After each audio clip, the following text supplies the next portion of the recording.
Could you put that ball away, please? It's a child that requires an awful lot of attention, and teachers feel, well, if I could be sitting next to him all the time, it would be fine. I mean, the problem is managing a child with ADHD in a class with 29 other children, basically. We're going to go out into the cloakroom, boys and girls, quietly. This child is not responding in the same way that most other children do to what is generally seen as standard, effective practice. And you're going to get changed, and please remember to keep doing it quietly and to put your clothes in a nice neat pile on the table.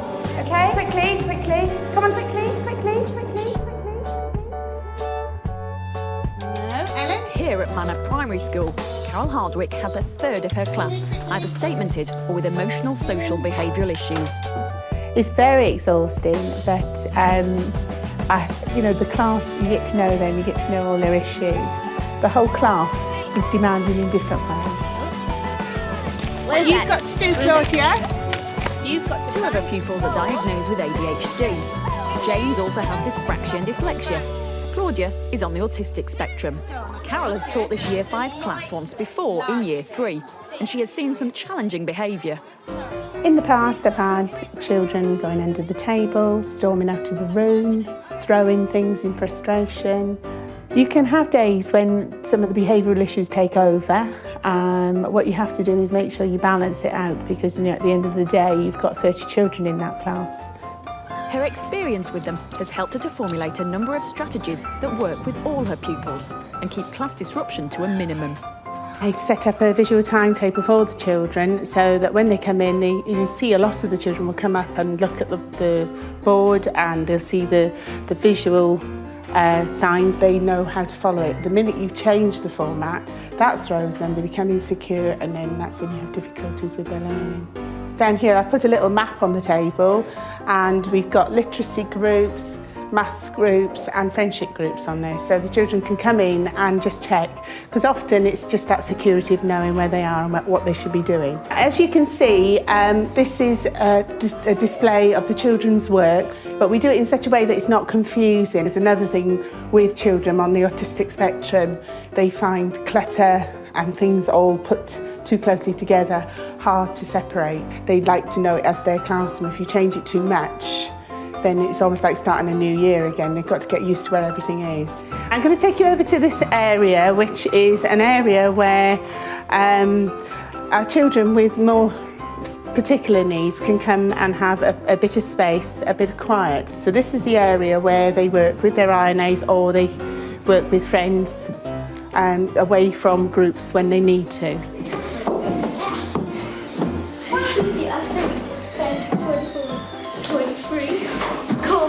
Hello.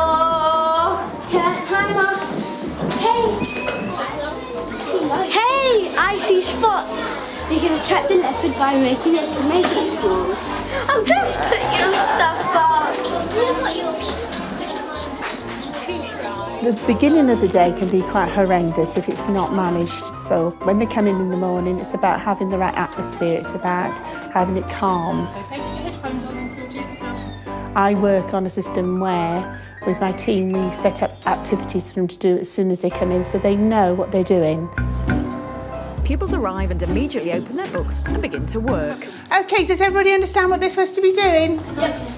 What are you stuck on, Finley? What's wrong with number 2? Next door in the ICT suite, the less able pupils work on phonics. Next one, Claudia. Now I need is song. Song. Good girl. Sing a little working song. Good girl. Keep going then, Claudia. Song. No, that's what a spelling is all about, isn't it? It's practicing, and then when it comes to a spelling test, you'll have learned them.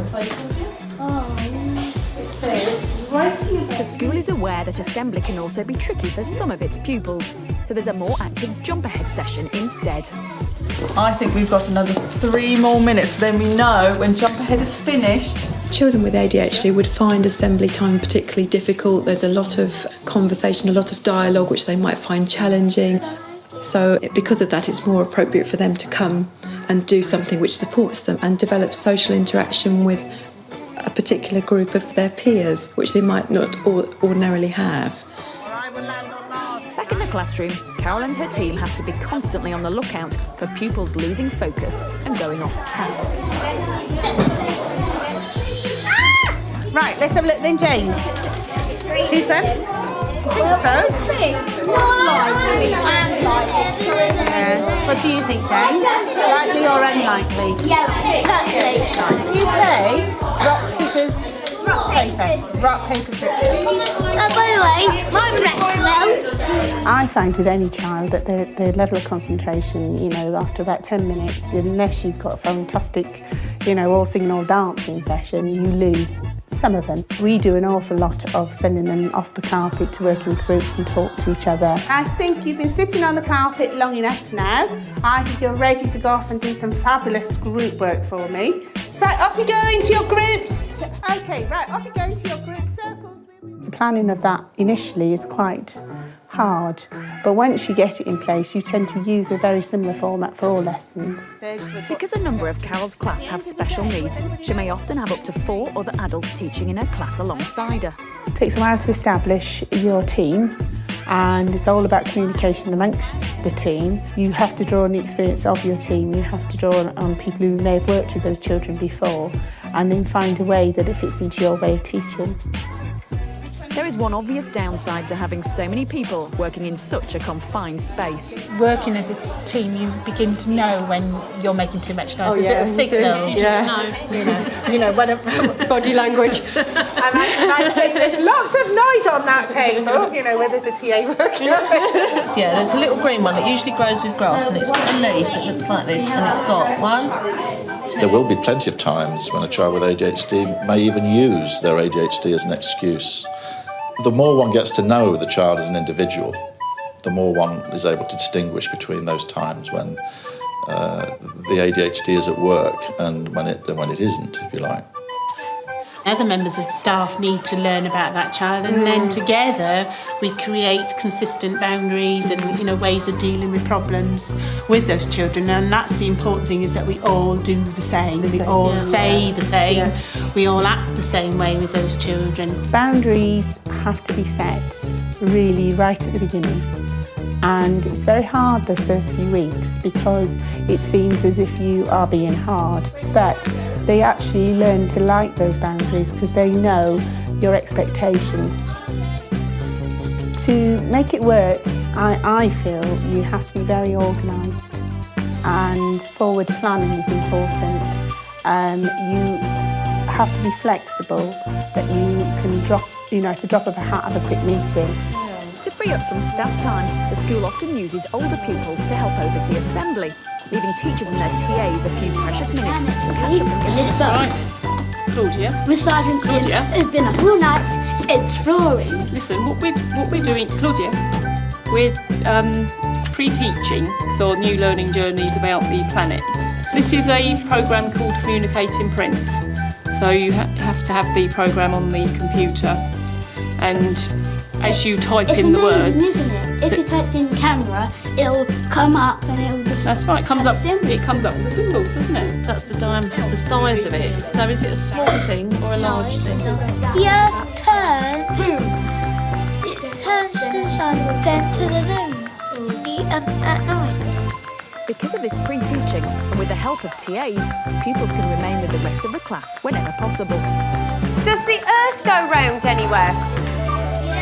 Being able to contribute in class does boost confidence levels, but many of these pupils can have issues with low self-esteem.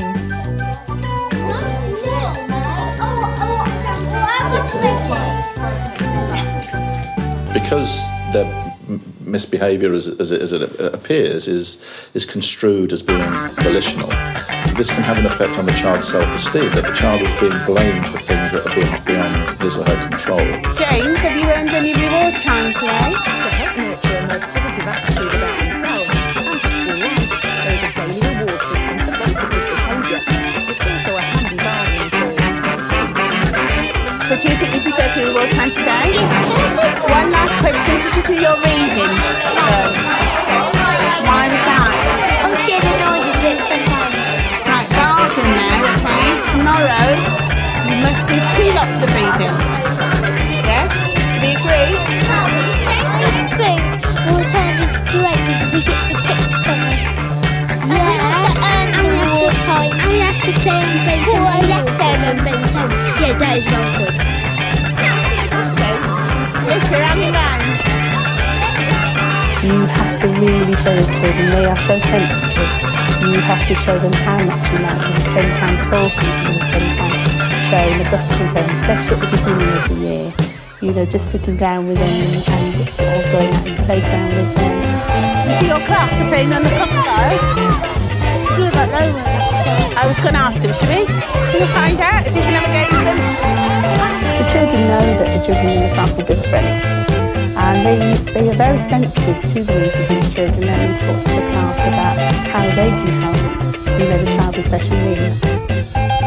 Sometimes it'll distract our learning, but they're very nice to have in the class. They always teach you something new that you never have learned before. They can be a little bit silly sometimes, but that's what's good about them. You know, you need to ask for help when you need it. And I went and spoke to the head and spoke to the inclusion manager, and between us we developed some strategies that I could take back into class. We also involved some outside agencies, just really giving us some pointers and giving me lots of praise. You know, I think people forget that the teacher also needs to be praised for the success.